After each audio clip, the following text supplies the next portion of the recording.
এই মেয়েগুলো নায়িকাদের মতো সুন্দর, তবু তারা গাড়ি ড্রাইভিং করে এবং খুব স্মুথলি গাড়িগুলো চালায়। কোনো দ্বিধা নেই, কোনো অহংকার নেই, এবং তারা যে এত সুন্দর সেটা নিয়েও কোনো অহংকার করে না, যার ফলেই কিন্তু তারা ড্রাইভার হয়েছে। আর রাস্তাগুলো দেখুন কত সুন্দর, কত ফাঁকা, কত নিয়ম কানুন মেনে তারা গাড়ি চালাচ্ছে। আর তাদের যে স্কিল, তাদের স্কিলটা খুবই ডেভেলপ এবং গুরুত্বপূর্ণ একটা স্কিল। কেননা মেয়েরা যে গাড়ি ড্রাইভিং করে, আর তারা যে গাড়িগুলো ড্রাইভিং করতেছে এইগুলা কিন্তু হেভি ওয়েট গাড়ি। বাংলাদেশে এই হেভি ওয়েট গাড়িগুলা ছেলে মানুষ ড্রাইভ করে থাকে, এবং বাংলাদেশে কিন্তু মেয়ে মানুষ এই গাড়িগুলো ড্রাইভ করে না।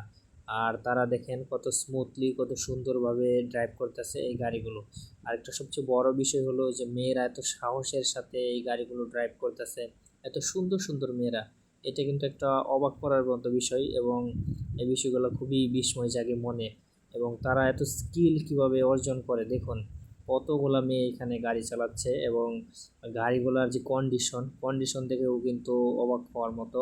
এত হাই কন্ডিশনের গাড়িগুলা এত সুন্দর রুটে তারা এত স্মুথলি চালাচ্ছে, কোনো ধরনের কোনো ভয় নেই, কোনো ধরনের কোনো অভিযোগও নেই তাদের। আর তারা এত সুন্দর, তারা চাইলেই কিন্তু অন্য কিছু করতে পারতো, কিন্তু না, তারা এই ড্রাইভিংটা বেছে নিয়েছে। এই পেশাটা খুব স্বাধীন এবং খুবই উপভোগযোগ্য একটা পেশা।